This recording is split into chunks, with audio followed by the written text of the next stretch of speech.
আজকে আমরা অকৃতজ্ঞ মুভির পরের পর্বের সম্পর্কে জানব এবং অভিনেতা ফেরদৌস আহমেদ সম্পর্কে জানব। ফেরদৌস আহমেদ হলেন বাংলাদেশ এবং ভারতের পশ্চিমবঙ্গ উভয় বাংলাতেই সমানভাবে জনপ্রিয় ও সমাদিত একজন দক্ষ অভিনেতা।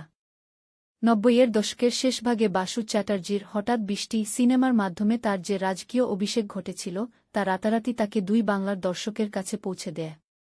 অকৃতজ্ঞ চলচ্চিত্রে তার সংবেদনশীল ও বাস্তবধর্মী অভিনয় দর্শকদের হৃদয় স্পর্শ করেছিল।